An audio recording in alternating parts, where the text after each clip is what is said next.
Ici était la préfecture de Diguel, avec le mât où flottaient les couleurs du Burkina Faso. Jusqu'au 20 janvier dernier, les troupes maliennes occupaient la localité. Capitaine Ismaïla Ouattara, comment cela s'est passé ici à Diguel?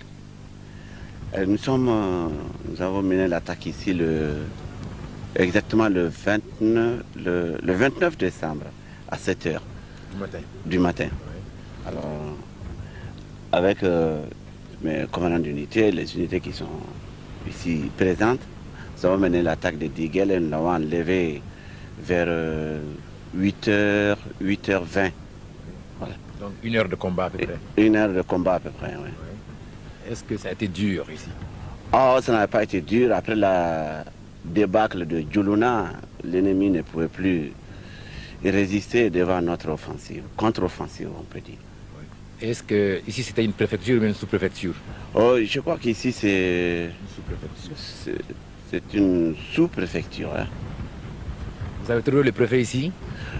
Oh, il paraîtrait qu'il était là, mais personnellement, je n'ai pas pu le voir parce que j'étais occupé à la poursuite des militaires d'abord, des occupants d'ici. Oui. Ils ont fui, laissant leur préfecture, leurs armes, et puis tout. Ils ont tout laissé derrière eux.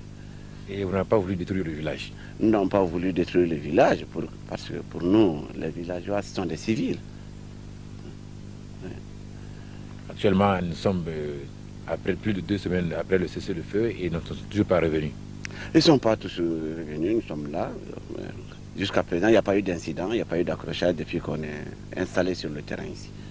Nous sommes à combien de kilomètres à l'intérieur de la frontière burkinabé actuellement? Nous sommes précisément, Diguel fait partie du Burkina Faso. C'est-à-dire, nous sommes à combien à l'intérieur? C'est-à-dire, vous êtes avancé ici, d'ici à la frontière du Mali? Oui, je crois que ça doit faire 5 kilomètres. Hein? 15 km, oui. 15 à 20 km à l'intérieur. À 15 de Djoulouna. D'accord. Et la marche pouvait progresser jusqu'à Djibo? Nous pouvons plus loin que Djibo même, si on nous avait donné l'autorisation. Si on nous laissait faire, on pouvait aller jusqu'au-delà de Djibo. Les troupes dans le dispositif de feu.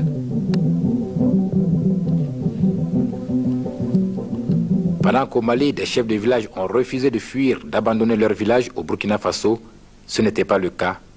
Les chefs ont détalé, laissant leur trône.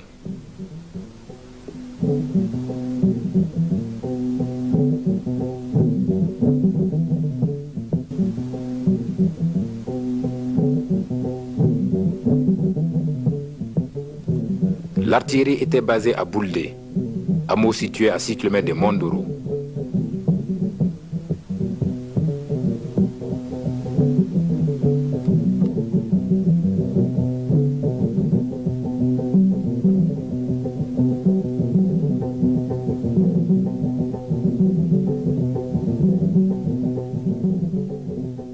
Nous sommes ici à Bouldé. Nous sommes dans le village de Bouldé, camp nomade, il me semble, enfin, je crois. Oui, camp nomade. Bon, capitaine Amidou Mariko, nous sommes à votre compagnie et parlez-nous de vos hommes, ceux qui vous encadrent ici. Ici, vous avez le lieutenant Younoussa qui commande une batterie et vous avez son adjoint, le sous-lieutenant Younoussa. En fait, c'est l'artillerie. C'est l'artillerie, oui. Et quel rôle vous avez eu à jouer dans ce conflit Mali-Burkina? Le rôle qui est dévolu généralement à l'artillerie, c'est l'appui-feu. Et nous avons assuré l'appui-feu au moment des différentes attaques. Dans quelle bataille précisément? Dans la prise de Djoulouna, nous avons eu à intervenir, et dans la prise aussi de Diguel. C'est ce que vous appelez un peu en termes moins douloureux, chatouiller? Oui, chatouiller, oui, c'est ça. Vous avez bien chatouillé l'ennemi? Nous avons bien chatouillé l'ennemi. La preuve, ils ont foutu les cas, ils n'ont pas attendu. Au moment où nos cousins fantassiens arrivaient, ils avaient déjà pris leurs jambes au cou. Dans les rangs de l'artillerie, on ne dénombre pas un blessé ou bien autre chose? Non, nous sommes à l'arrière, il n'y a pas de crainte pour qu'il y ait des blessés, à moins qu'il y ait une contre-batterie avec l'ennemi. Le moral de vos hommes depuis la guerre jusqu'au moment, en ce moment précis, c'est le feu? Vous les voyez, on les voit à leur visage, ils ont le moral bon.